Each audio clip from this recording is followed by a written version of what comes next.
Hola a todos y a todas, gracias una vez más por participar de estas clases del curso de iniciación profesional. Yo soy Micaela Loxisano, abogada, presidenta de la Comisión de Jóvenes y Nobles Abogados, y hoy vamos a estar en una charla que van a moderar, no, moderar la estoy moderando yo, van a disertar los doctores María Sol Fernández Moro y Franco Nicolás Chalita.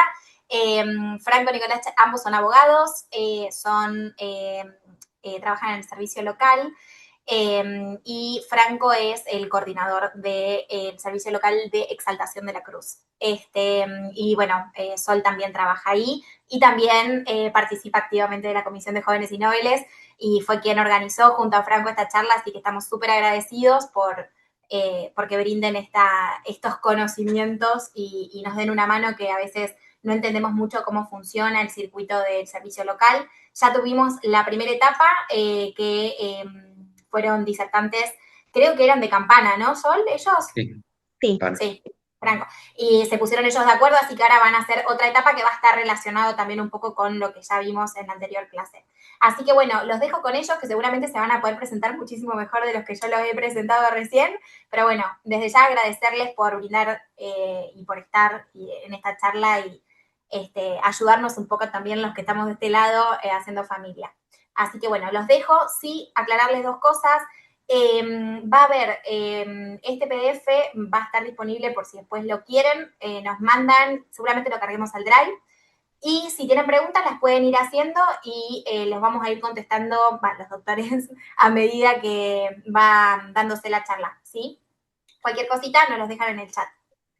Si quieren, ya los dejo a ustedes, Franco y Sol. Perfecto, gracias, Mica. Bueno, buenas tardes a todos. Como bien nos presentó Mica, yo soy María Sol Fernández Moro, soy abogada y formo parte del Servicio Local de Exaltación de la Cruz. La idea de hoy es poder dar una segunda parte de la charla que se dio hace un par de semanas a cargo de la Dirección de Niñez de Campana. Principalmente, la charla de hoy está orientada más que nada a las medidas que nosotros como servicio local tomamos, pero creemos importante también porque entiendo que quizás no todos los que están presentes hoy pudieron participar de la charla de Campana, o si participaron poder también refrescar un poco los conceptos. Vamos a hacer como una breve introducción y también hablar de la organización interna de nuestro servicio. Y después de eso ya el doctor Chalita va a conversar sobre las medidas en concreto, ¿sí? Las medidas excepcionales y las medidas de protección que solemos tomar, y también un poco la idea, y en concordancia también todas las charlas que se dan desde este espacio, es más que nada con el objetivo de que si en algún momento nos llega algún cliente con un caso en el que intervenga o pueda llegar a intervenir el servicio, tener un cierto conocimiento de cómo funciona, cómo se estructura y justamente esto, qué medidas podemos llegar a tomar. Así que si les parece, arrancamos. En primer lugar, súper importante hablar del marco normativo. Eh, el marco normativo, nosotros nos regimos principalmente, no sé, Fran, si vos podés ir manejando el PPT. Ahí va. Eh, Nos regimos principalmente por la Convención sobre los Derechos del Niño. A nivel nacional tenemos la Ley 26.061, que es la Ley de Protección Integral de los Derechos de Niños, Niñas y Adolescentes. Y el sistema de protección integral en la provincia de Buenos Aires se estableció a partir de la Ley 13.298, junto a su decreto reglamentario 300 del 2005. Y ahí se establecen las funciones, las competencias también junto con los servicios locales, ¿no? A partir de esta ley, las competencias, cómo se manejan, cómo se estructura. Y bueno, vamos a hablar justamente de lo que es un servicio local, que es lo que plantea esta ley provincial. Importante saber que el servicio local es un organismo administrativo, ¿sí? No es un organismo judicial, si bien, como vamos a ir viendo a través de la charla, el servicio local articula con Poder Judicial y con otros efectores, el servicio local es un organismo administrativo. Asimismo, está conformado por un equipo interdisciplinario, ¿sí? Hay varios profesionales, psicólogos, trabajadores sociales, abogados. Em, y bueno, se trabaja siempre en pos de el interés superior del niño, en la restitución de derechos ante una vulneración. Em, esta ley, si bien establece estas funciones, las competencias del servicio local, lo que ya a nivel interno de cada servicio local, la estructura es diferente. Cada servicio local se va a organizar de acuerdo a sus propias necesidades y sobre todo también sus propios recursos. Eh, y en el caso puntual de nuestro servicio local, nos parece interesante contarles la estructura interna, porque sin ir más lejos, difiere incluso de la estructura interna de Campana, de la charla anterior, que las chicas contaron cómo se estructuraba su servicio local. Entonces nos parece interesante poder contarles cómo se estructura el nuestro para que puedan ver también cómo difiere, si bien las funciones y las competencias son las mismas, a nivel interno cómo nos organizamos. No sé si están viendo el PowerPoint bien. Va Se ve bien, avanzando. Ahí quedó. se ve bien, se ve bien. Ahí estamos. Perfecto. También importante aclarar que el servicio local va a intervenir siempre ante una vulneración de derechos, ¿sí? Una vez, si se produce una vulneración de derechos, el servicio local va a intervenir. Así que bien, ahora sí pasamos a la organización interna propia de nuestro servicio local, ¿sí? Nosotros nos dividimos en primer lugar en un equipo de admisión. Después tenemos equipos de seguimiento, que tenemos 3 equipos de seguimiento, equipos de medidas de abrigo y un equipo de legales, ¿sí? Para empezar, el equipo de admisión es el que va a recibir todas las solicitudes de intervención nuevas, ¿sí? Y ahí, para charlar un poco del circuito de ingreso, cómo es que recibimos estas solicitudes de intervención.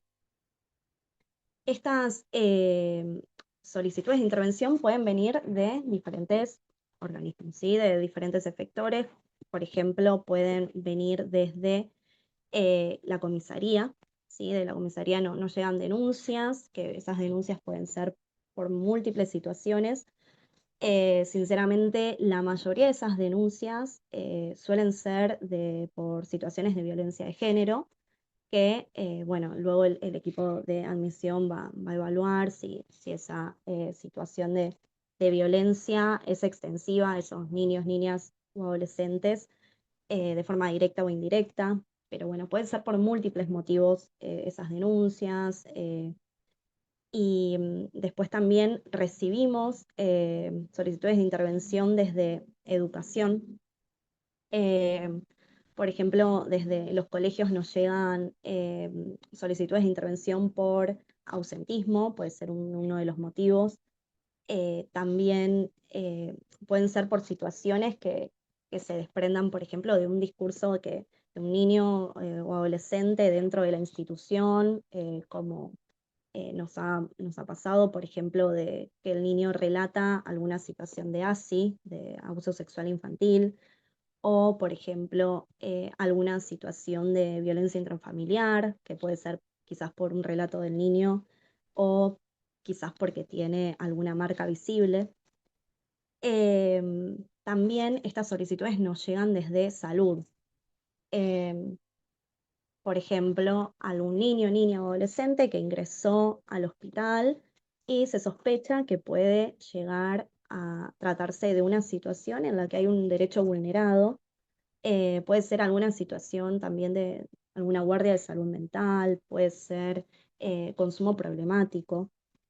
También son diversas situaciones por las que salud nos puede llegar a solicitar intervención. Por otro lado, también esta solicitud de intervención suele venir desde los juzgados o fiscalías, donde vía oficio nos solicitan que remitamos algún informe sobre alguna situación con algún niño, niña o adolescente en la que podamos explicar cuál fue nuestra intervención.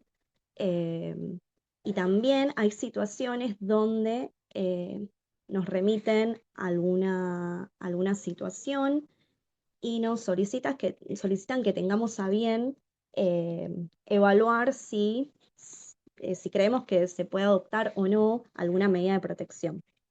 Y otra de las formas por las que nos puede llegar una solicitud de intervención es de manera espontánea. Es decir, se presenta una persona en el servicio local y nos cuenta alguna situación y desde el equipo se entrevista y a partir de esa entrevista se orienta a, por ejemplo, si desde de esa entrevista se desprende que quizás es una cuestión que por ahí excede al servicio local y se orienta a algún patrocinio jurídico o a realizar una denuncia o efectivamente el servicio local toma la intervención.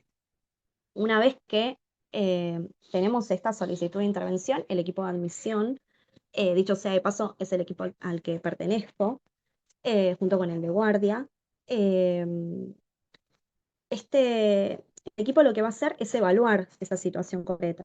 Entonces, una vez que se evalúa, si hay una vulneración de derechos o si se tiene una sospecha de que puede llegar a haber una vulneración de derechos, lo que hace el equipo es citar a ese grupo familiar para mantener una primera entrevista. Esa primera entrevista en general se da en la sede del servicio local. Nosotros tenemos la sede en Capilla del Señor.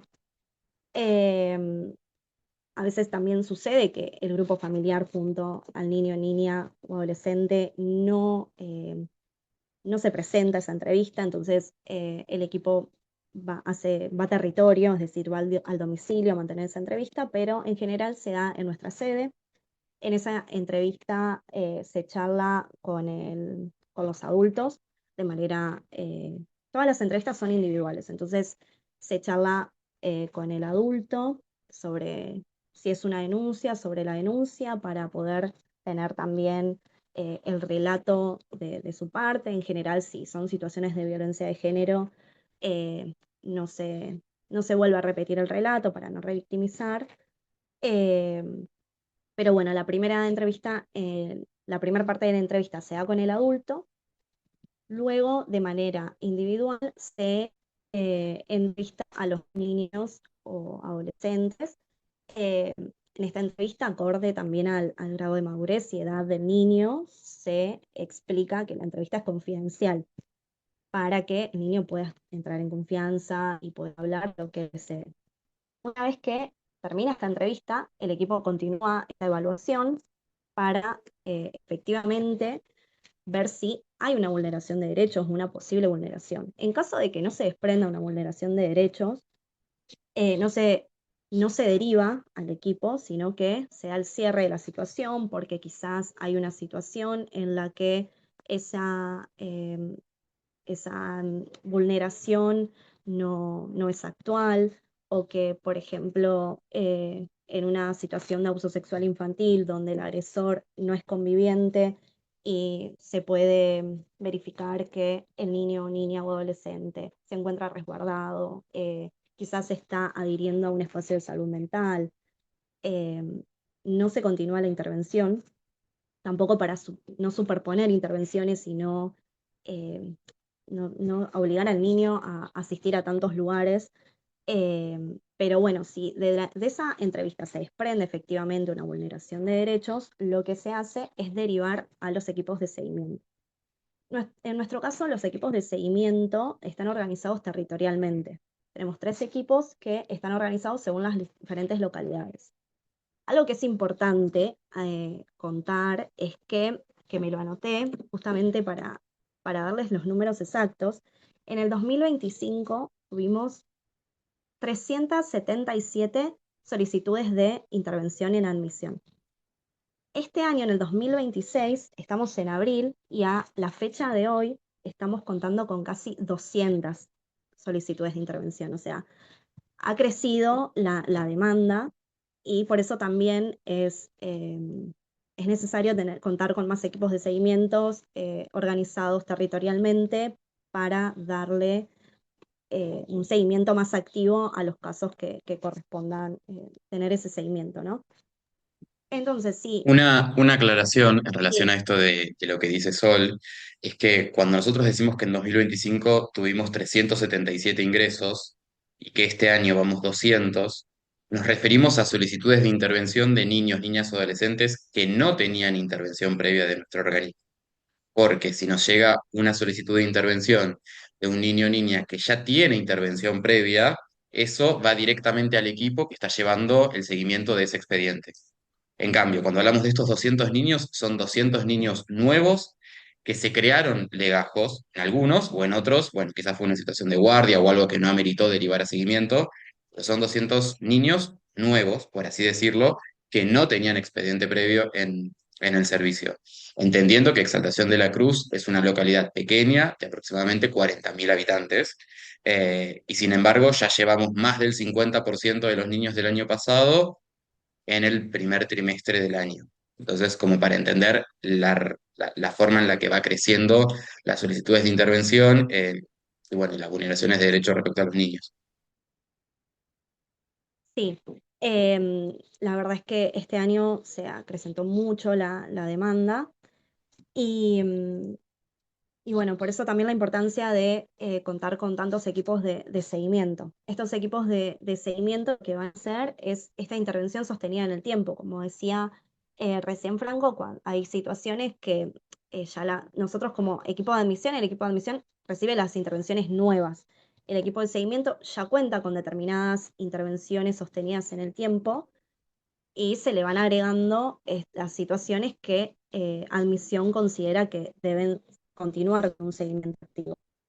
Esta intervención sostenida en el tiempo tiene que ver sobre todo con desplegar determinadas estrategias para trabajar estas vinculaciones familiares, ¿sí? Porque hay situaciones donde quizás hay una cierta vulneración de derechos que no amerita quitar al niño de ese núcleo familiar, ¿sí? Entonces, el niño continúa en ese núcleo.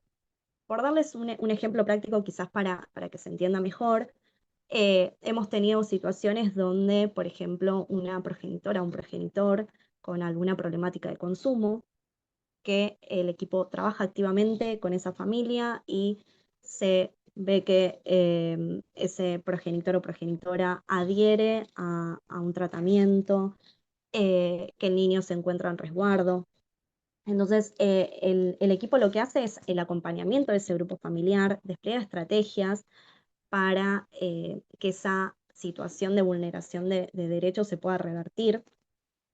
Y también lo que hace durante todo ese seguimiento es articular con otros efectores, ¿sí? Por ejemplo, con la institución educativa a la que asiste el niño o niña adolescente para ver cómo le está yendo, cómo lo ven. Entendamos también que el colegio es un lugar al que los niños asisten a diario, donde pasan muchas horas de su vida, entonces eh, pueden contar con esa información.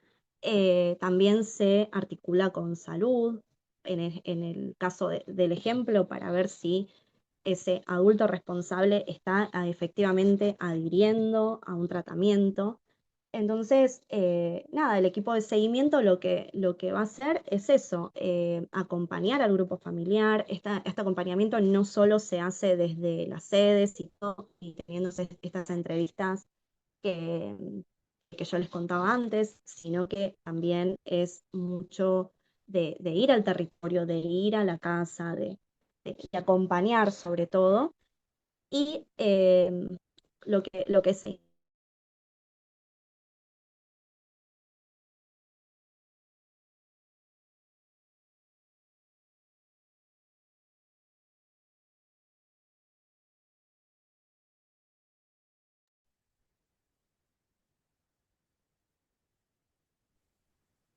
Buenas. ¿Me escuchan? Sí, ahora sí. Ah, perfecto. Se me había cortado. Eh, lo importante acá es revertir esa situación y no tener que tomar otro tipo de medida, que no me quiero adentrar tanto porque lo vamos a ver conforme avance la charla, pero que no sea una medida que implique quizás quitar al niño de ese núcleo familiar. Por otro lado, tenemos también el equipo de medidas de abrigo, que tampoco me voy a adentrar tanto acá porque es una medida de protección excepcional, que más adelante vamos a desarrollar. Pero bueno, es un poco esto que les decía, una vez que el equipo de seguimiento detecta que esa situación no se puede revertir y hay que tomar otro tipo de medida más restrictiva, se toma una medida de abrigo. Esta medida ya lleva una articulación más codo a codo con el Poder Judicial.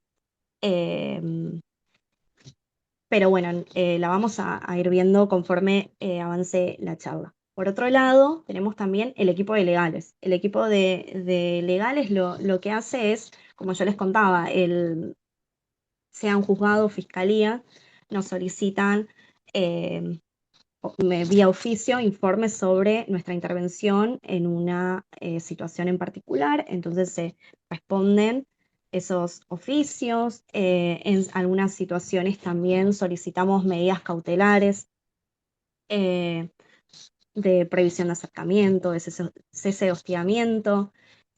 Incluso hemos solicitado exclusión del hogar en situaciones mucho más graves, por ejemplo, de situaciones de abuso sexual infantil, con un agresor conviviente. Bueno, se solicitan, pero esto también para aclarar esto de que es un organismo administrativo. Nosotros solicitamos estas medidas, pero después es el juzgado quien las va a librar o no, ¿sí?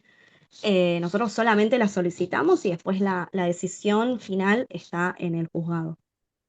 Por otro lado, eh, también hacemos un acompañamiento procesal en lo que es lo que son los equipos, y conforme a todas estas situaciones, ¿no? Que luego los juzgados y las fiscalías no solicitan intervención. Eh, También, como les decía, tenemos un equipo de guardia.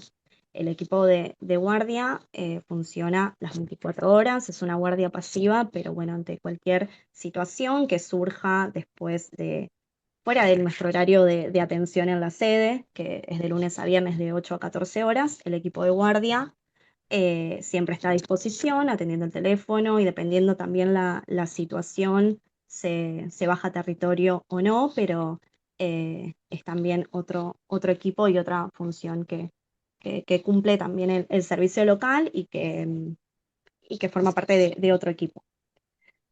Un poco estas es como nuestra organización interna, y si bien también en la práctica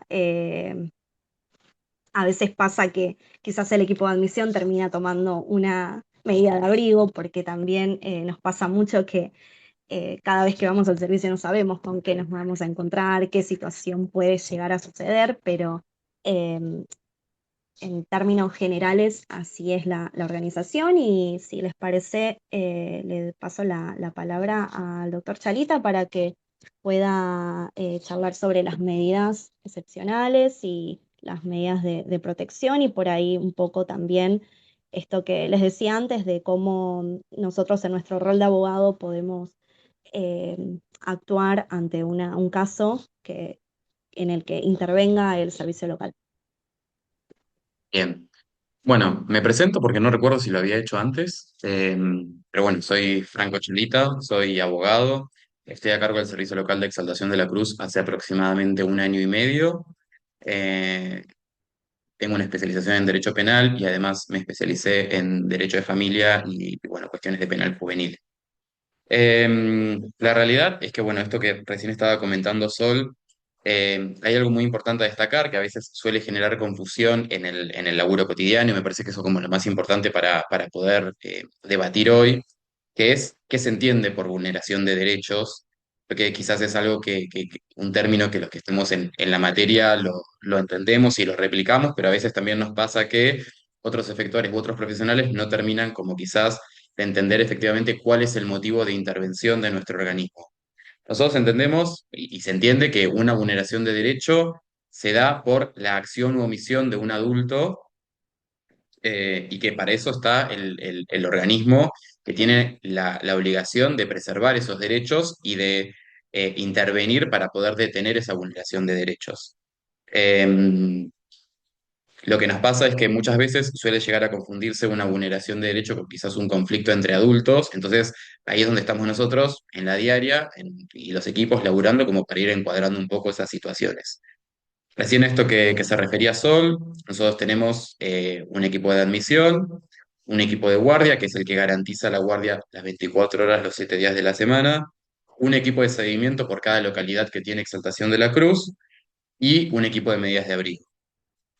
Cuando nosotros hablamos de medidas de abrigo, que suele ser el equipo que más suele articular con patrocinios letrados particulares, suele ser el mayor caso donde alguna de las partes suele acercarse al organismo con un patrocinio letrado. Hablamos de que nuestro organismo tiene la competencia de tomar una medida de protección, entendiendo esto como la medida que separa al niño de su familia de origen. Obviamente es una medida excepcional, es decir, que antes de tomar esa medida, el equipo tiene que haber tomado ciertas estrategias para evitar que ese niño sea separado de su familia de origen, tiene que demostrar ante el juzgado de asesoría estrategias que se han intentado y que han fracasado, entendiendo siempre como una medida de protección excepcional, siempre como una última instancia. Un ser que sea un riesgo real e inminente y que nos obliga a tomar una medida de protección sin esperar y teniendo que separar a ese niño de esa familia. Cuando nosotros hablamos de una medida de protección, la medida de protección es por un periodo de 180 días. Es por un periodo de 6 meses. En estos 6 meses, este equipo, que también es un equipo interdisciplinario, tiene que trabajar tanto con el niño como con la familia de origen, como con la familia que puede estar alojando a este niño, siempre con el objetivo de la restitución de derechos. Cuando se toma una medida de protección, siempre la intención es que, si bien se separa el niño de su familia de origen, la intención es poder trabajar para que este niño permanezca durante esos 6 meses en una familia ampliada. Es decir, que se le otorgue a través del juzgado la custodia o a una tía o a un abuelo o a un padrino o a alguien con quien tenga un vínculo familiar o afectivo. En caso de que eso no se pueda dar, porque a veces hay situaciones en las que los niños no tienen una red familiar o quizás esa red familiar o esa red afectiva fue evaluada por los equipos y no puede ser tenida en cuenta o es un contexto de riesgo, bueno, en ese caso el niño permanece durante la medida de protección bajo techo institucional. Permanece en un hogar o en un dispositivo convivencial durante el plazo que el equipo va a seguir trabajando con estos adultos responsables para que se pueda hacer una restitución de derechos. Durante todo este periodo, apenas se toma la medida de protección, esto se tiene que informar a receptoría, quien va a sortear un juzgado y asesoría con quien vamos a trabajar durante todos esos meses en pos de la restitución de derechos. Esto hace que el equipo tenga que hacer un plan estratégico de restitución de derechos, informándole al juzgado e informándole a los adultos a los cuales se les tiene que restituir los derechos, qué es lo que se tiene que trabajar para revertir la situación que dio origen a esa medida de protección. Entendiendo una base que es la que nos lleva a nosotros a laburar, que es el interés superior del niño. Las modificaciones que hubo en las leyes y nuestro marco jurídico lo que nos obliga es a entender que el niño en el proceso es un sujeto de derecho. Entonces, entendiendo que es un sujeto de derecho, tiene que ser oído en el proceso y es muy importante en la toma de decisiones del organismo y de los profesionales que intervienen cuál es la decisión o el interés de ese niño. Siempre entendiendo, obviamente, el discernimiento, el grado de madurez y todo lo que eso conlleva. Además de que en el medio no es solamente la intervención de los profesionales del equipo de abrigo, sino que además se articula con educación, con salud, se va a territorio y se hacen socioambientales, se articula con el resto de la red familiar, eh, y el servicio local tiene que emitir un informe a los 45 días, a los 90 días, a los 120, a los 150 y tiene que elaborar una conclusión a los 180 días. Esto quiere decir que después de trabajar 6 meses esta medida de protección, nuestro organismo tiene que decidir si están dadas las condiciones para que ese niño pueda volver con esa familia de origen. En caso de que no estén dadas las condiciones, se puede solicitar las acciones civiles con la guarda en favor de ese referente, abuelo, abuela, tío o familiar que estuvo alojando al niño durante ese periodo. Si el equipo entiende que no están dadas las condiciones, se solicita la guarda en favor de ese adulto.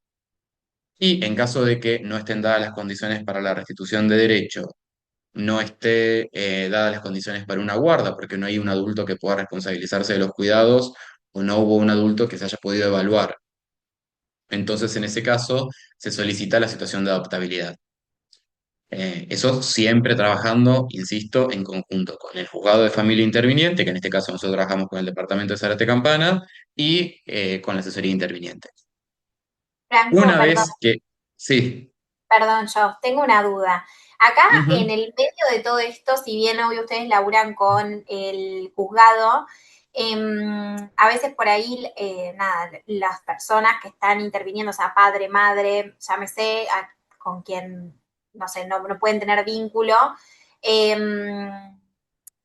¿qué pasa si inician ya sus procesos judiciales? O sea, no sé, qué sé yo, reintegro de hijo, porque viste que se da mucho esto de que por ahí o no se entiende o hay falta de comunicación, entonces se empiezan a abrir un montón de expedientes. Yo esto lo veo más del lado como de que litigo y digo, bueno, te llegan como, no, servicio local hizo esto, pasó esto, qué sé yo. Y entonces uno, obvio, como abogado dice, bueno, la herramienta que tengo es esta, entonces es, bueno, reintegro de hijo, pero mientras tanto por ahí está estás trabajando o están ustedes laburando un expediente que no sé si ese expediente que laburan con el juzgado, sí, que laburan con el juzgado es administrativo o ya está en sede judicial. Como que ahí a mí se me hace como un, no sé si fui clara con claro, la pregunta, sí, perdón. por supuesto. Es que es así. Cuando se toma una medida de protección, es decir, por ley, los servicios locales tienen la competencia de separar al niño de su familia de origen, hacer todo el informe que se llama PER inicial, bueno, eso lleva actas, uno tiene que notificar a ese adulto o ese progenitor o progenitora que se está tomando esta medida de protección. Todas esas actas y toda esa documentación se toma. Si ya hay un juzgado de familia interviniente, se le informa a ese juzgado. Y si no, se le informa a receptoría, quien va a abrir un expediente de tal niño sobre abrigo. Y sobre ese expediente se va a trabajar. A ver, hay situaciones de medidas de abrigo donde uno trabaja con los adultos y quizás se da una restitución de derechos sin la necesidad de que ese adulto tenga un patrocinio letrado. ¿Por qué? Porque va a estar siendo citado por el servicio local y va a estar siendo citado por el juzgado en audiencias, más allá de que tenga o no tenga un patrocinio letrado. Ahora, si tiene un patrocinio letrado, es muy importante acá el rol que va a tener el patrocinio letrado. A veces nos pasa que quizás tienen un patrocinio letrado que los ayuda a problematizar y entender el motivo por el que se toma la medida de protección y los acompañan en las estrategias que el organismo brinda. Ejemplo, no sé, es muy puntual cada caso y el motivo por el cual se toma un abrigo, pero quizás, no sé, que asista en un taller de herramientas, que adhiera a una terapia de salud mental, que adhiera al programa de consumo, que adhiera a lo que sea que se necesite para revertir esa situación. Si el abogado que lo está acompañando entiende eso y acompaña paralelamente a lo que informamos nosotros, informes, constancias o lo que fuera, probablemente lo va a impulsar.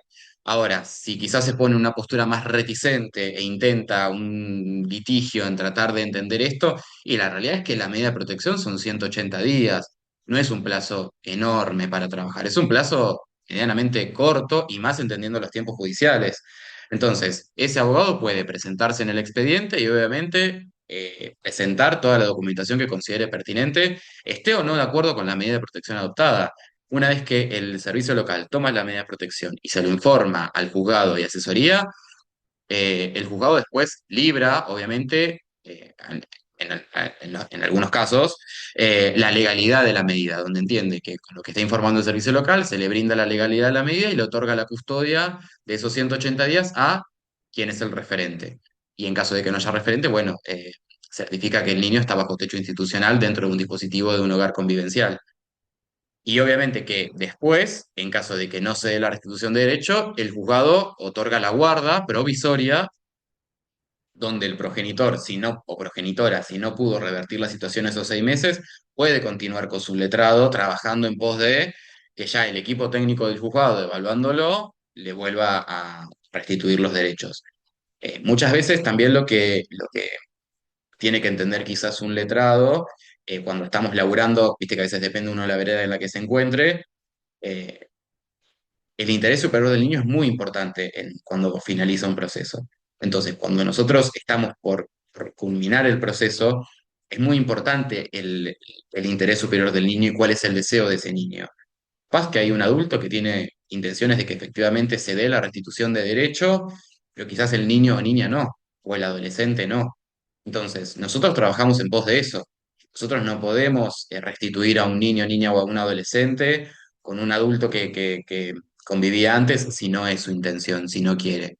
A lo sumo se podrá trabajar en un tiempo mayor, en un mayor plazo, y una vez que finalice la medida se seguirá trabajando ese vínculo, se seguirá fortaleciendo ese vínculo, pero sí entender esto, cada vez que se toma un abrigo, se abre un expediente sobre abrigo en el juzgado de familia, que articula también asesoría, y lo ideal sería trabajar en ese expediente. Que solamente la competencia es de los juzgados de familia.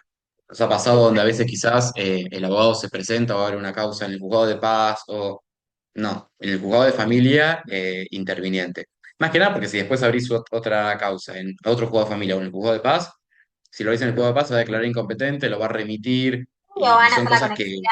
Sí, sin dudas. Quizás no tanto en las medidas de abrigo, pero sí me ha pasado en otras, o sea, en otras medidas que por ahí no llegan a judicializarse. Entonces ahí es como que siento que queda tener limón, pero súper claro, gracias. ok. Em, Entonces, bueno, entender esto. Posteriormente, cuando se finaliza por la restitución de derechos o la guarda, los seguimientos continúan, sea por parte del servicio local o sea por parte del equipo técnico del juzgado. Ahora, si el proceso culmina con la situación de adoptabilidad, ahí ya puede intervenir la figura del abogado del niño, que bueno, si alguno de ustedes lo ejerció en algún momento, quizás articuló en algún momento con algún servicio local o algún hogar convivencial o el juzgado, porque el abogado del niño va acompañando a los servicios locales, y a los niños que están bajo techo institucional y en situación de adoptabilidad, en este proceso de cuál es su intención, si tiene intenciones de vincularse con una nueva familia, si tiene intención de iniciar un proceso con nuevos pretensos, cuáles son sus deseos, dos mamás, dos papás, una mamá, un papá, hermanos, no hermanos, y todo eso que uno va desmenuzando en el proceso y va acompañando a los niños respecto a sus intereses. Todo este proceso, los servicios locales igual continúan acompañándolo. Es decir, una vez que sea la situación de adoptabilidad, si un niño, niña o adolescente queda en un hogar convivencial, el servicio local continúa su intervención hasta en tanto ese niño empieza a vincularse con una nueva familia. Em, ¿Quedó claro respecto a las medidas de abrigo? ¿Alguna duda, alguna consulta? Por acá todo claro. No sé si alguien tiene alguna duda, quiere prender el micrófono o mandar por el chat. Si no, seguimos. Bien. Bueno, después, explicando esto de cómo funciona nuestro organismo, es muy importante entender cuáles son las limitaciones propias del servicio local. Muchas veces lo que pasa es que llega quizás como una demanda o una exigencia que en realidad no está dentro de nuestra competencia y son cosas que en realidad nosotros no podemos realizar. En primer punto, el servicio local no investiga delitos y no investiga hechos. Si bien ante una situación de vulneración de derecho que puede computarse un delito, entendiendo, no sé, por ejemplo, un abuso sexual, el servicio local sí es el organismo que interviene en una primera instancia, sí es el organismo que genera un espacio de escucha, que le va a remitir tal información a la fiscalía interviniente, que seguramente sí acompañe a una intervención que tenga en el hospital o con policía científica o lo que fuera, sí va a acompañar al grupo familiar, sí va a entrevistar al grupo familiar, pero no toma decisiones respecto a eso, no investiga si hubo o no un delito, si eso no ha agravado, si eso no tal o cual persona el autor. Esas cosas son pura y exclusivamente la competencia de la fiscalía. La fiscalía investiga, determina cuál es la carátula y continúa su proceso más allá de la intervención propia del servicio local.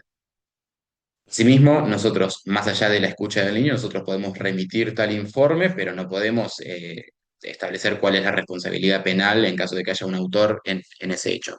Tomamos el espacio de escucha, hacemos el informe y lo remitimos a lo que corresponde. Asimismo, el servicio local no funciona como un auxiliar directo de una estrategia procesal. ¿Qué quiero decir con esto? Muchas veces sucede que quizás uno está representando a un letrado, eh, que uno está representando a un cliente y ese cliente tiene ciertas intenciones de lo que quiere que ocurra con el proceso. O asimismo, uno como letrado tiene intenciones de acompañar ciertas estrategias. Bueno, entender que uno no se va a acercar al servicio local y espontáneamente vamos a formar parte de ese proceso judicial. Cualquier letrado que tenga intenciones de que el servicio local forme parte del proceso, porque entiende que hay una vulneración de derecho que quizás no se está detectando en ese momento, a través del juzgado, emite un oficio, solicita nuestra intervención, obviamente de manera fundada, y seguramente el juzgado nos dé intervención a nosotros, explicando el motivo y todo el contexto para que el equipo pueda intervenir y pueda librar la información que en ese momento se requiera. Asimismo, entender esto. Si ya hay un expediente en curso, ya está nuestra intervención en curso, en caso de que algún letrado requiera información, muchas veces se acercan y refieren, sé que hubo una entrevista, sé que fueron a territorio, quiero saber qué pasó de ese informe, si fue favorable, si no fue favorable, a veces para sí mismo o a veces porque saben que se entrevistó a la otra parte. Bueno, la realidad es que nosotros esa información no la podemos brindar a la parte. Si un abogado o una abogada llama al servicio local, se acerca al servicio local y quiere ver el expediente, nosotros no podemos dar esa información. Cualquier información que quiera de algún informe o alguna intervención del servicio local, tiene que solicitarlo sí o sí a través de un oficio por el juzgado que nos lo solicite y lo va a ver después en el expediente. Y entender esto, no todo proceso judicial requiere una intervención, una intervención de nuestro organismo. Por ejemplo, si un niño, niña, adolescente, con padres separados, se, se, se vincula con ambos padres, no hay una vulneración de derecho, no hay hechos de violencia, no hay hechos de negligencia, pero quizás el adulto que más se responsabiliza de los cuidados manifiesta que la otra parte no cumple, por ejemplo, con la cuota alimentaria. Bueno, es usual que a veces se presenten en el servicio local, a decir, quiero que hagan algo, que le informen al juzgado, que emitan un informe diciendo que él no cumple con la cuota alimentaria, que se comprometió a pagar ciertos estudios o cierta cuestión puntual y la verdad es que no lo cumplió. Bueno, la realidad es que eso debe resolverse por la vía que corresponde, a través del juzgado de familia, porque no es una vulneración de derecho por acción o omisión a ese niño que amerite la intervención de nuestro organismo. Eh, y entender esto, siempre vamos a trabajar desde el servicio local, donde el interés superior del niño va a ir por encima del interés del adulto. Un poco esto que mencioné respecto a lo que también se transitan las medidas de protección. Por lo expuesto, no es mucho más. Si les generó alguna duda o alguna consulta, me avisan. Algún punto que me faltó mencionar, que también es muy importante, es entender que acá todos trabajamos en corresponsabilidad. Y entender esto, la responsabilidad de las vulneraciones de derechos, la detección, la prevención, el abordaje, lo que fuera, no es una responsabilidad pura y exclusivamente de los servicios locales. El servicio local obviamente tiene un equipo, interviene, labura, pero todos trabajamos en corresponsabilidad. La misma responsabilidad que tiene para prevenir un hecho de negligencia, violencia, maltrato, lo que fuera que tiene el servicio local, lo tiene el efector de educación, lo tiene el efector sanitario y lo tiene cualquier profesional interviniente en el proceso. Después, obviamente, cada uno desde sus competencias y sus limitaciones puede abordarlo de la mejor forma posible, pero todos trabajamos en un sentido de corresponsabilidad y eso es lo más importante, el trabajo en red, el trabajo articulado, tanto como organismo, como letrado, como trabajador social, como alguien que forma parte del servicio social del hospital o del EOE de la escuela. Y eso es importante porque todos tenemos la misma responsabilidad, porque estamos hablando de niños, niñas y adolescentes. Y una premisa fundamental de que ante el conocimiento de una vulneración de derecho a un niño, niña o adolescente, sobre todo vulneraciones de derecho grave que entendemos que son denunciables, tenemos como adultos, como profesionales y como intervinientes la obligación de denunciar en la inmediatez. Y no dilatar este tipo de situaciones, que sobre todo es un impacto que entendemos que generó conciencia en la sociedad, porque justamente ocurre esto. La cantidad de solicitudes de intervención que estamos teniendo a lo largo del tiempo es creciente, y porque también hay una conciencia mayor en las instituciones y en la sociedad y los ciudadanos intervinientes de denunciar este tipo de hechos y de denunciar este tipo de violencias, de maltratos, de abusos, y bueno, y eso es fundamental para que todos podamos laburar con la mayor información posible. Así que bueno, por mi parte, no creo que no me faltó nada, pero bueno, si tienen alguna duda, alguna consulta, estamos a disposición. Súper claro, Franco, gracias. Y Sol también, los dos. A veces está bueno tener estos intercambios porque a veces de este lado, en donde hacemos familia y por ahí no sabemos bien eh, cuando interviene el servicio local o cuando vienen, viste, como, bueno, no, ¿por qué me pasó esto? ¿Por qué me sacaron? Obviamente que el mensaje siempre es otro y la campana también siempre puede ser otra. Pero bueno, gracias por estar, por brindarnos esta charla que fue súper fructífera y a mí por lo menos me despejaron varias dudas que tenía en relación a también los alcances y las limitaciones y también las medidas que ustedes pueden dictar como servicio local. Así que gracias. Gracias a todos también por estar del otro lado. Para mí fueron súper claros. Si alguien tiene alguna duda, la puede dejar en el chat ahora. Pero bueno, veo que igual están todos agradeciendo, así que creería que no. Así que bueno, Franco y María Sol, gracias a los dos por estar y por brindarnos esta charla. Gracias. Sí, pusieron todos me No, no hay de gusta. qué. Bueno, eh, Gracias. si les parece bien, cerramos la charla con esta despedida. Después, si alguien quiere el PDF que usaron los doctores, nos mandan a nosotros, a los chicos de la Comisión de Jóvenes, y les pasamos el PDF. Todavía no lo tenemos, así que mándennos mañana por las dudas. Bueno, les mando un beso grande y gracias a los dos por brindar la charla. Muchas gracias a todos y a Gracias a todas. todos.